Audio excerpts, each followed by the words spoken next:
आज ही डाउनलोड करें Skymet mobile app, पूछे मौसम का हाल अपनी पसंदीदा भाषा में और रहे बाकियों से एक कदम आगे। नमस्ते दोस्तों, स्काईमेट वेदर में आप सभी का बहुत बहुत स्वागत है। मेरा नाम महेश पलावत है। अब आप देखेंगे कि फिर से जो चक्रवाती तूफानों का तो सिलसिला शुरू हुआ है और पूरे विश्व में हुआ है, लेकिन भारत के समुद्र अभी भी शांत बने हुए। हालांकि चक्रवाती हवाओं के क्षेत्र बनना शुरू हुए हैं। ये देखिए, अरब सागर में एक है, एक बंगाल की खाड़ी में, इन दोनों के बीच में एक निम्न दबाव की रेखा बन रही है। जहां पर ये साइक्लोनिक सर्कुलेशन बनते हैं वहां पर बारिश की गतिविधियां बढ़ जाती हैं, क्योंकि साइक्लोनिक सर्कुलेशन में क्या है कि हवाएं जो है घड़ी की उल्टी दिशा में घूमती हैं, और उल्टी दिशा में घूमने का मतलब है कि हवा ऊपर की तरफ उठती है। और जब एटमॉस्फेयर में जब हम ऊपर की तरफ चलते हैं, जैसे पहाड़ों पर जाते हैं, तो आपने देखा होगा कि तापमान कम होना शुरू हो जाते हैं। जब तापमान कम होंगे तो हवा का तापमान भी जब ऊपर जाएगी तो कम होगा, और उसमें जो नमी होगी वो ठंडी हो जाएगी और ओशांक आ जाता है। यानी कि वो उतना तापमान जब वो ओस बनना शुरू हो जाती है, और जो उसमें जो नमी है वो कंडेंस होके, यानी कि हवा सैचुरेट हो जाती है। जो आपने फिजिक्स में पढ़ा होगा, जब सैचुरेशन हो जाता है तो जो वाष्प में वो बदल जाती है और उसी को बादल कहते हैं, बादल बन जाते हैं। अगर वो उसमें नमी ज्यादा है तो वो बादल बरस जाते हैं और वहां पर बारिश होती है। जहां पर ट्रफ होती है वहां पर भी घड़ी की उल्टी दिशा में हवाएं घूमती है, इसीलिए इस इलाके में बारिश की संभावना बन रही है। एक काफी दिनों के बाद एक चक्रवाती हवाओं का क्षेत्र बिहार और झारखंड के आसपास बना है। इसके प्रभाव से भी यहाँ पर, हालांकि यहाँ पर नमी बहुत ज्यादा नहीं है, हवाएं तो आ रही है, यहाँ से आप देखिए, यहाँ से नमी लेकर के आ रही है, लेकिन लगातार जो एक तरह से कहते हैं ज्यादा धुआंधार आर्द्रता या नमी नहीं आ रही है, इसीलिए यहाँ पर हल्की बारिश की संभावना कुछ इलाकों में आपको दिखाई देने वाली है। तो जैसे मैंने बताया कि समुद्री तूफान बने हुए हैं। एक कोंगरे है जो ताइवान को क्रॉस कर चुका है, और बहुत जल्दी ही चाइना के पूर्वी तट पर दस्तक देगा। एक लेन बना हुआ है जो पूर्वी प्रशांत महासागर में है, एक पैटी है जो अटलांटिक में बना। ये 3 समुद्री तूफान बने हुए हैं, लेकिन भारत के जो यहाँ पर कोई भी तूफान नहीं है। अब अगर हम देखें कि आगे वेदर कैसा रहने वाला है, तो जैसे मैंने बताया कि वेस्टर्न डिस्टर्बेंस आ रहे हैं, लेकिन काफी ऊंचाई से आ रहे हैं, यानी ऊपर है। लेकिन क्या होता है कि अक्टूबर में ये थोड़ा सा नीचे आना शुरू हो जाते हैं, क्योंकि जो सूर्य है वो दक्षिणी गोलार्ध में नीचे जाता है, तो ये जो वेदर सिस्टम है वो भी नीचे आना शुरू हो जाते हैं। तो अब क्या होगा कि नवंबर के महीने में ये इनका जो ट्रैक है वो और दक्षिण में हो जाएगा। तो यहाँ से ये इराक, ईरान, अफगानिस्तान, पाकिस्तान को क्रॉस करके जब पहाड़ी क्षेत्रों में पहुंचेंगे, हिमालय क्षेत्रों में, तो यहाँ पर स्नोफॉल और बारिश देना शुरू करेंगे। तो ऐसा लग रहा है, अभी पिछले दिनों में तो हुआ था, हल्का स्नोफॉल हुआ था कहीं कहीं, और बारिश भी हुई थी, जम्मू कश्मीर के इलाकों में हुई थी, गिलगित बाल्टिस्तान और मुजफ्फराबाद में। लेकिन आज ऐसा लग रहा है कि हल्की बारिश की गतिविधियां कहीं पर उत्तराखंड के कुछ इलाकों में दिखाई देगी, पूर्वी उत्तराखंड में, लेकिन हिमाचल प्रदेश से लेकर के बाकी इलाके सूखे रहेंगे, और इसका इंतजार बना रहेगा खास करके वेस्टर्न डिस्टर्बेंस का। तो वेस्टर्न डिस्टर्बेंस ऐसा लग रहा है कि 7-8 तारीख को आना शुरू होंगे, और एक दिखाई दे रहा है, मतलब कि 7-8 तारीख के आसपास एक वेस्टर्न डिस्टर्बेंस आएगा जो पहाड़ी क्षेत्रों में बारिश और हल्का स्नोफॉल दे सकता है। और उसके बाद धीरे धीरे इनकी इंटेंसिटी और फ्रीक्वेंसी बढ़ जाएगी, और जब हैवी स्नोफॉल हो जाएगा जिसका इंतजार बना हुआ है, और इसीलिए सर्दी लेट हो रही है। आपने देखा होगा कि पिछले साल की तरह इस बार भी अभी तक सर्दी की दस्तक नहीं हुई है। हालांकि शाम और सुबह के तापमान थोड़ा गिरे हैं, और सुबह और शाम ठंडक का एहसास होता है, लेकिन दिन होते होते फिर से तापमान बढ़ जाते हैं। तो जब ये स्नोफॉल यहाँ पर हो जाएगा 9-10 तारीख के आसपास, तो वहां से जब उत्तर पश्चिमी हवाएं चलेंगी, बर्फीली हवाएं बर्फीले इलाकों से, तो वो तापमान को गिराएंगे। अभी फिलहाल कोई ज्यादा वेदर एक्टिविटी दिखाई नहीं दे रही है, ये अगले दिन का है। अगर इसमें देखें हम, तो जो हवाएं हैं वो अभी भी घूम रही हैं, इसी तरह से घूम रही हैं। आप देखेंगे ये जो इलाका है, यहाँ पर आप देखिए कि पूरा जो हवाओं का रुख है, ये डायरेक्शन होता है हवा का, ये इस तरह से देखिए, तो ये क्या है, घड़ी की दिशा में घूम रही है, इस तरह से घूम रही है। तो यहाँ पर बीच में, यहाँ पर ये जो इसका सेंटर है, इसको एंटी साइक्लोन कहते हैं। तो ये सबसिडेंस हो रहा है, हवा नीचे की तरफ आ रही है, नीचे की तरफ आ रही है तो गर्म होगी, ऊपर की तरफ जाएगी तो ठंडी होगी। यहाँ पर आप देखिए हवाओं का ये डायरेक्शन है, ये इस तरह से घूम रही है।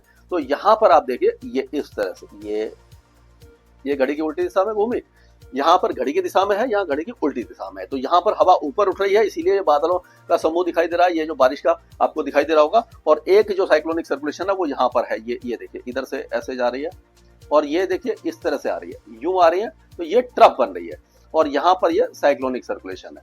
तो ये आप देखिए इस तरह से घूम रही है, और इनके बीच में एक ट्रफ बनी हुई है, यहाँ इसके बीच में ट्रफ बनी हुई है। यहाँ पर साइक्लोनिक सर्कुलेशन ये इस तरह से लंबी एलोंगेटेड जब हो जाती है, तो वहां पर भी ट्रफ बन जाती है। एक साइक्लोनिक सर्कुलेशन छोटा सा यहाँ पर बना हुआ है।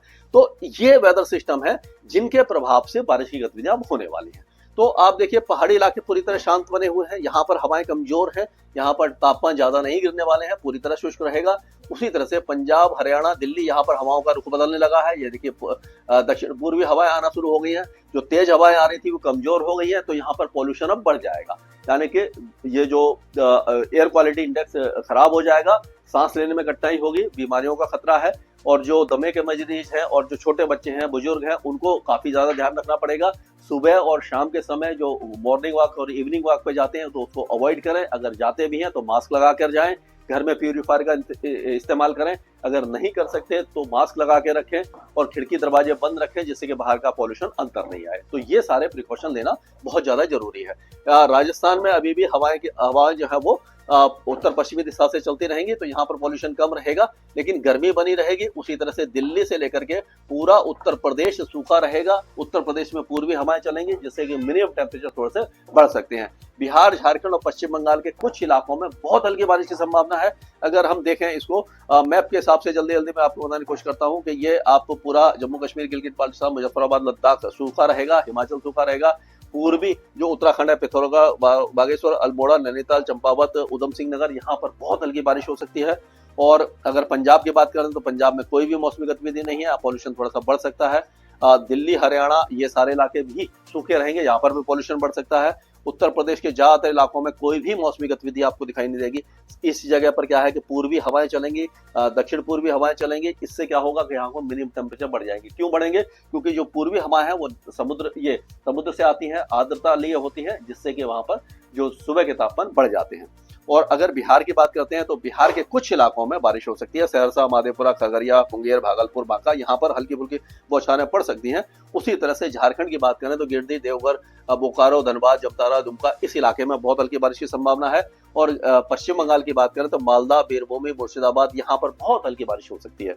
और अगर पूर्वोत्तर की बात करें तो यहाँ पर बहुत हल्की बूंदाबांदी 1-2 जगह पर होगी, यानी कि ना के बराबर आप कह सकते हैं। राजस्थान में जो मौसम है वो गर्म रहेगा, शुष्क बना रहेगा और कोई खास वेदर एक्टिविटी यहाँ पर आपको दिखाई नहीं देने वाली है।